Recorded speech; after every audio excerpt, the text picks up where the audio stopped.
Hello, a very good morning to all of you. Well, this is Alka Saxena standing here to discuss chapter 8 ईश्वर में अनुराग।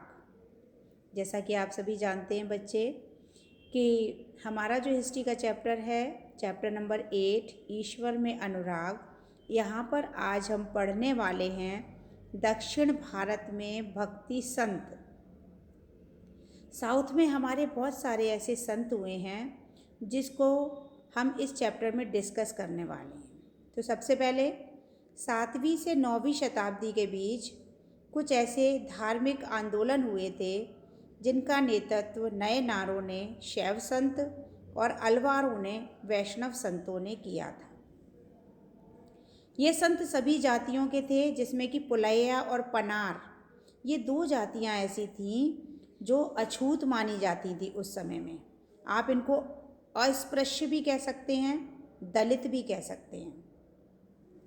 ये बौद्ध और जैनों के कटु आलोचक थे और यहाँ पर एक संगम साहित्य लिखा गया साउथ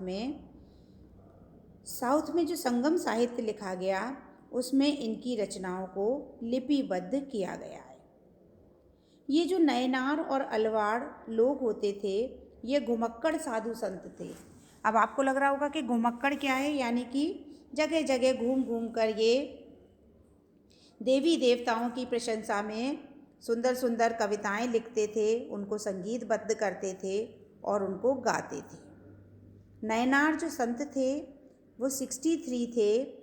इसमें से जो सबसे प्रसिद्ध संत थे अप्पार, सबंदर और माणिक काव सागर। आपके चैप्टर में उनके 2 गीतों का संकलन है जिसका नाम है तेवरम और तिरुवाचकम। आप इस लाइन को अंडरलाइन रखेंगे। 1 वर्ड क्वेश्चन में आपसे क्वेश्चन किया जा सकता है कि जो नयनार थे उनके गीतों का संकलन जो 2 पार्ट में किया गया है उनके नाम क्या हैं। तो आप नाम याद रखेंगे, तेवरम और तिरुवाचकम। अलवार संतों की संख्या 12 थी। इसमें प्रसिद्ध थे पेरिये अलवार और उनकी पुत्री अंडाल, तोंडर डिप्पोडी अलवार और वाम मालवार। उनके गीत जो है दिव्य प्रबंधन में भी संकलित हैं। तो ये थे हमारे दक्षिण भारत के महान संत, जिसमें नयनार की संख्या आपको 63 याद रखनी है और अलवार संतों की संख्या 12 आपको ध्यान में रखनी है। आगे हम बात करने वाले हैं दर्शन और भक्ति के बारे में। तो सबसे पहले जो दार्शनिक का नाम मैं लेने जा रही हूँ, शंकर नाम है जिनका। इनका जन्म 8वीं शताब्दी में केरल में हुआ था। केरल भी आपका साउथ में है। अद्वैतवाद के बहुत बड़े समर्थक थे और इनका मानना था कि जीवात्मा और परमात्मा एक है, यानी कि जिसमें जीवन है उसमें परमात्मा का वास होता है। इनकी शिक्षा में इन्होंने बताया संसार को संसार मिथ्या है, आप ज्ञान के मार्ग पर चलकर मोक्ष को प्राप्त कर सकते हो, ऐसा उन्होंने उपदेश दिया। तो आपसे 1 वर्ड में क्वेश्चन किया जा सकता है कि दार्शनिक शंकर जो थे वो कौन सी शताब्दी में हुए थे और कहाँ पैदा हुए थे। तो जन्म उनका 8वीं शताब्दी केरल में हुआ था। और दूसरा आपसे पूछा जा सकता है ये किस वाद के समर्थक थे। तो ये अद्वैतवाद के समर्थक थे। दूसरे हैं दर्शन और भक्ति की श्रेणी में आते हैं रामानुज, यानी कि विष्णु भगवान के बहुत बड़े भक्त थे। 11वीं शताब्दी में इनका जन्म तमिलनाडु में हुआ था और ये अलवार संतों से बहुत अधिक प्रभावित थे। अब अगर हम शंकर की बात करते हैं तो उन्होंने अद्वैतवाद का समर्थन किया था, लेकिन जब हम रामानुज की बात करेंगे तो इन्होंने विशिष्टाद्वैत सिद्धांत को प्रतिपादित किया। इसका मतलब क्या हुआ, इनके अनुसार आत्मा परमात्मा से जुड़ने के बाद भी अपनी अलग सत्ता बनाए रखती है।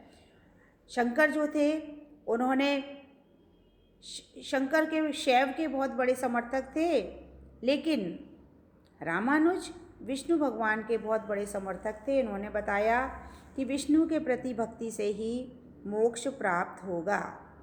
इसके बाद हम वीर शैव आंदोलन की बात करते हैं। वीर शैव आंदोलन का प्रारंभ अक्क महादेवी और यह 12वीं शताब्दी में स्टार्ट हुआ था कर्नाटका में। इसका प्रारंभ बसवन्ना, अल्लामा प्रभु और अक्क महादेवी के द्वारा किया गया। सबसे पहले ये कर्नाटक में स्टार्ट हुआ, तो ये भी साउथ में ही हुआ। ये मूर्ति पूजा के विरोधी थे बच्चों। इनका मानना था कि ईश्वर तो है, ईश्वर की सत्ता तो है, मगर सत्ता होने के साथ साथ ईश्वर हर जगह विद्यमान है, लेकिन ये मूर्ति पूजा और किसी भी कर्मकांड का विरोध करते थे। अब हम बात करेंगे महाराष्ट्र के संतों की। आपसे पूछा जा सकता है महाराष्ट्र के किन्हीं 2 संतों के नाम बताइए। तो 13वीं सदी से 17वीं शताब्दी में ज्ञानेश्वर, नामदेव, एकनाथ, तुकाराम, सखुबाई, चोखाबाई कुछ ऐसे नाम हैं जो दलित परिवार से संबंधित थे और बहुत बड़े महाराष्ट्र के संत हुए।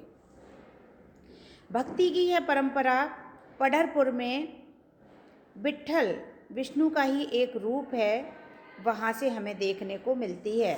अब आपसे एक क्वेश्चन किया जा सकता है, आपके एक्सरसाइज में भी इसका क्वेश्चन है कि महाराष्ट्र में कहाँ पर भक्ति की परंपरा जो है क्षेत्रीय परंपरा हमें देखने को मिलती है। तो पंढरपुर में हमें देखने को मिलती है।